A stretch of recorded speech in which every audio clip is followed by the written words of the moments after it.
आज 28 मार्च 2025 रोजी आपण शेअर मार्केटमध्ये झालेल्या घडामोडींची माहिती घेऊ. त्याच्यात आपण आज पाहिलं असता सॉफ्टवेअर कंपन्यांचं गोल्डमॅन सॅक्सने रेटिंग घटवलेलं दिसत आहे. त्याच्या बातमीमध्ये L and T L T I Mindtree L T I Mindtree आणि TCS इन्फोसिस यांचे टार्गेट कमी केलेले आहेत. मागच्या मॉर्गन स्टॅनलीने असंच केलं होतं, रेटिंग कमी करून स्टॉक सतत ग्रोथ नसल्यामुळे लगेच त्याचं इक्वल रेटिंग केलं होतं. तसंच आता अनेकदा दिसत आहे. जसं आठवड्याचं आपल्याला एक्सपायरीचं झाली काल, आज शेवटचा दिवस असल्यामुळं परत 2 एप्रिल आपल्याला ट्रम्प यांच्या टॅरिफच्या आणि काही न्यूज त्याच्या अजून आपल्याला क्लिअर झालेलं नाही आहे थोडंफार. त्याच्यानंतर त्यामुळं मार्केट आज आपल्याला प्रॉफिट बुकिंग आणि निगेटिव्ह दिसलं होतं थोडंफार. त्याच्यानंतर आपण आज पाहिलं असता जी एक्सपायरी डेट चेंज करणार होते NSE, ते पण डे जो चेंज करणार होते ते कॅन्सल करून पुढे ढकललेलं दिसत आहे आपल्याला. साधारण ओव्हरऑलमध्ये बाकी मग म्यानमार, थायलंड, अर्थक्वेक, भूकंपाच्या बातम्या थोड्या होत्या आज मार्केटमध्ये. त्याच्यानंतर आज ओव्हरऑल मार्केटमध्ये आठवड्याचं थोडंसं प्रॉफिट बुकिंग दिसतंय, पण 813चा जो 2 वेळेला रिजेक्ट केलेला आहे हा इथून निफ्टीने, रेजिस्टन्स अजून काही आपल्याला पार पडताना दिसत नाही. इथे कॉन्सोलेशन चालू आहे. कालची फिगर चांगली बाईंगची भरपूर होती, त्यामुळे आज वाटलं होतं की वरती जाईल असं, पण आजच्या फिगर बघितल्यावर आपल्याला थोडंफार लक्षात येईल. आज आपल्याला सेन्सेक्स पाहिला असता 77,414.92 अंकाने बंद होऊन त्याच्यात 191 अंकाची घट झालेली दिसत आहे. बँक निफ्टीमध्ये पाहिलं असता आपण 51,564.85 अंकाने बंद होऊन त्याच्यात 11 अंकाची घट झालेली दिसत आहे. निफ्टी 50 मध्ये पाहिलं असता आपण 23,519.35 अंकाने बंद होऊन त्याच्यात 72 अंकाची घट झालेली दिसत आहे. त्याच्यानंतर इंडिया विक्स सुद्धा आपलं व्होलाटिलिटीचा इंडेक्स जो आहे तो डाऊन आहे. डॉलर इंडेक्स सुद्धा सेटल झालेला दिसत आहे आपल्याला. US डॉलर पुन्हा 86च्या खाली आहे, 85.46 इतका चालू आहे. क्रूडमध्ये सुद्धा डाटा निगेटिव्ह येऊन सुद्धा फारशी वाढ झालेली आहे. त्याचा अर्थ डाटा जरी निगेटिव्ह आला तरी डिमांड दिसत नाही आहे. त्याच्यामुळं $69.43 क्रूड दिसत आहे आपल्याला. गोल्डमध्ये पाहिलं असतं आपल्याला 79,700 आपल्याला गोल्डमध्ये दिसत. त्याच्यानंतर आज काय मोठा फरक पडलेला दिसत नाही. आज मार्केट परत बंद थोडंफार रिकव्हरी झालंय, पण ही कॉन्सोलेशन फेजमध्ये इथं आपल्याला थोडंसं दिसत आहे. जोपर्यंत ह्या 23,813चा इथून वरती जात नाही तोपर्यंत थोडंफार आपल्याला लक्ष द्यावं लागेल, कॉशियस तरी घ्यावे लागतील. त्याच्यानंतर आपण निफ्टी गेनरमध्ये आज पाहू Tata consumer, Kotak bank, Apollo hospital, ONGC, ICICI bank, Tata motor, Hindustan Unilever, Jio finance आणि झोमॅटो या तासपासून निफ्टीत ॲड झालेले आहेत. त्याच्यामुळं आपल्याला थोडंफार आज निफ्टीचा जादा व्हॅल्युएशनचे स्टॉक आलेले आहेत. त्यानंतर SBI life, HDFC life, Axis bank, BEL, Nestle India, ITC, Bharti Airtel, Sun Pharma, Coal India, JSW steel आणि HDFC बँक इत्यादी आपल्याला पॉझिटिव्हमध्ये दिसत आहे. लुझरमध्ये आज पाहिलं असतं आपल्याला IndusInd bank, Wipro, Shriram finance, Cipla, Mahindra and Mahindra, Zomato, HCL tech, Infosys, Trent, Maruti, Adani enterprises, power grid, Hindalco, doctor Reddy, Bajaj auto, Adani port, त्याच्यानंतर Hero motor corp, TCS, UltraTech cement, Tata इत्यादीमध्ये आपल्याला आज वाढलेल्यामध्ये प्रॉफिट बुकिंग दिसत आहे. ओव्हरऑल आता मार्च महिना संपल्यानंतर एप्रिलला परत क्वार्टरली रिझल्ट लास्ट क्वार्टरचे यायला चालू होतील नवीन महिन्यात, त्यामुळं तिथून पुढचे सगळे वेगळे आपल्याला चित्र पाहायला मिळेल. FIने आज तर ब्रेक लावलेला दिसत आहे आपल्याला 1 वे तेजीतनं थोडासा. त्याच्यानंतर सेक्टरल इंडायसेसमध्ये आपण पाहू आज.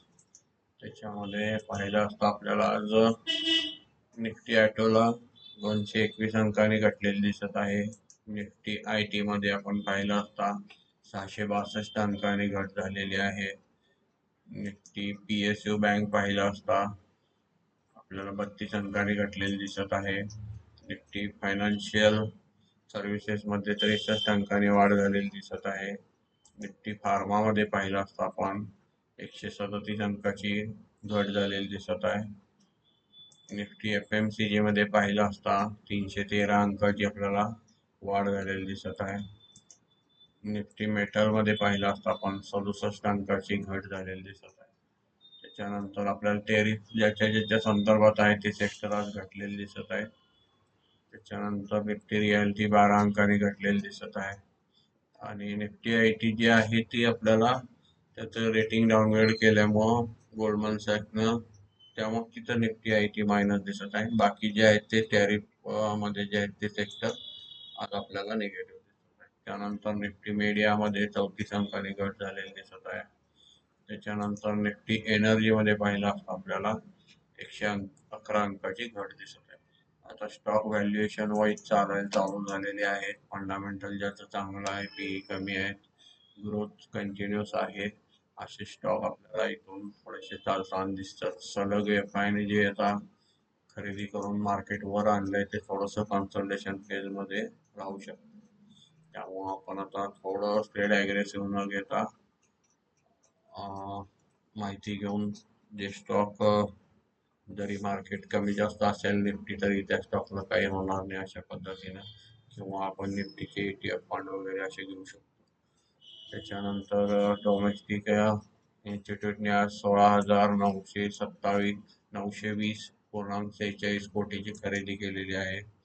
त्याच्यानंतर 9,273.97 कोटीची विक्री केलेली आहे.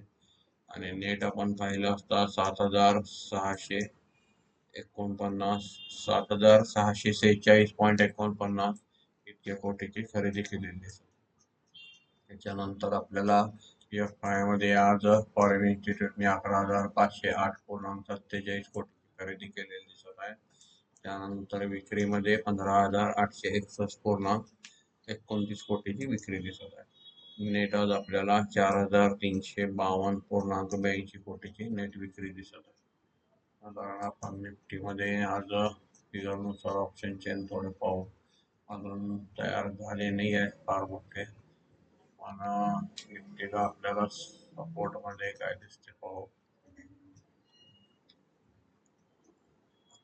निफ्टी 23,323 साधारण 500 पासून नवीन ऍड झालेली दिसतात पुट रायटिंग मध्ये. साधारण इथं सपोर्ट जवळच निफ्टी काम करताना दिसत आहे. आणि रेजिस्टन्स मध्ये फार मोठे नाही आहेत, पण दोन तयार झालेले आहेत.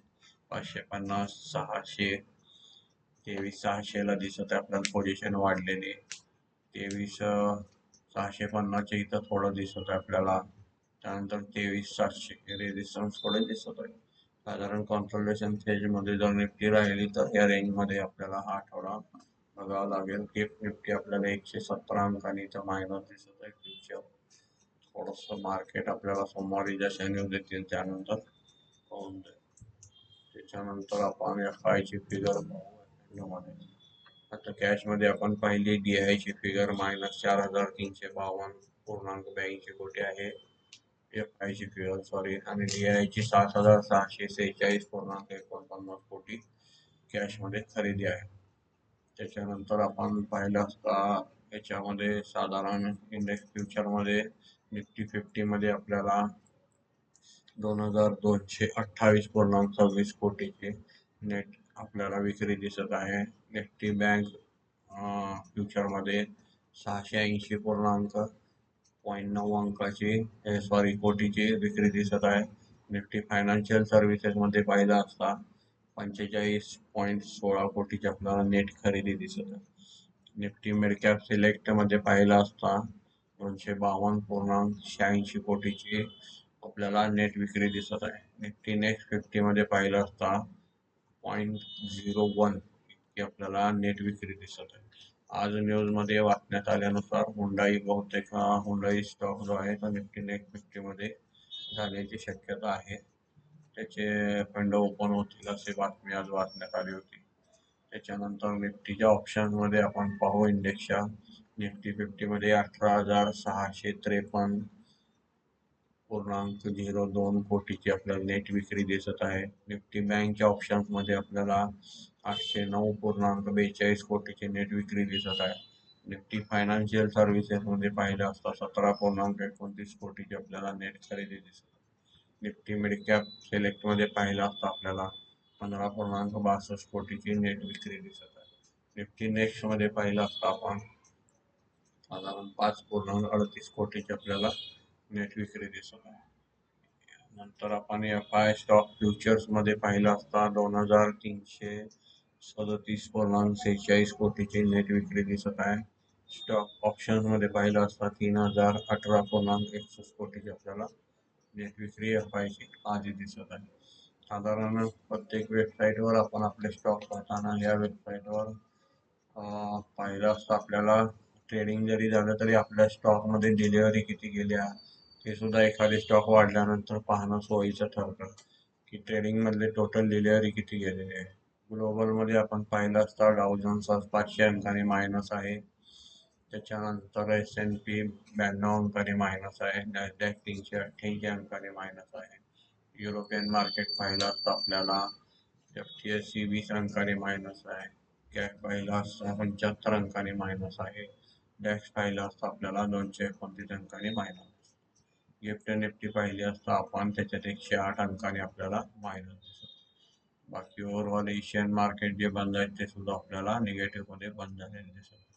ओव्हरऑल याची कारण आपल्याला उद्या किंवा येणाऱ्या याच्यात पाहता येईल. क्रूड पाहिलं असतं आपण साधारण $0.43 घटलेला आहे.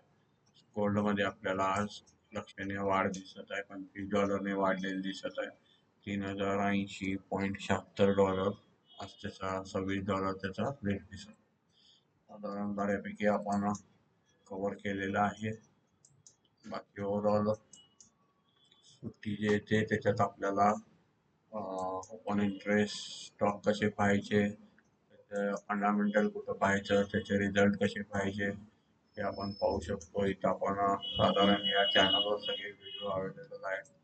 त्याचे growth, quarter to quarter sales, साधारण आपल्याला त्याच्यातल्या शेअर होल्डिंग, FIचा स्टेक किती आहे, DIचा किती आहे हे आपल्याला सगळं पाहता येईल. फेस व्हॅल्यू, नंतर आपण पेग रेशो बद्दल बोललो होतो, PE प्लस ग्रोथ, त्याच्यानंतर ओव्हरऑल मार्केट कॅप, वेगवेगळे फिल्टर लावून आपण याच्यात बरेचसे आपले स्टॉक चेक करू शकतो. त्याच्यातल्या फंडामेंटल चेक केल्यानंतर आपल्याला त्याच्या स्टॉक बद्दल निर्णय घ्यायला सोपं जातं. धन्यवाद.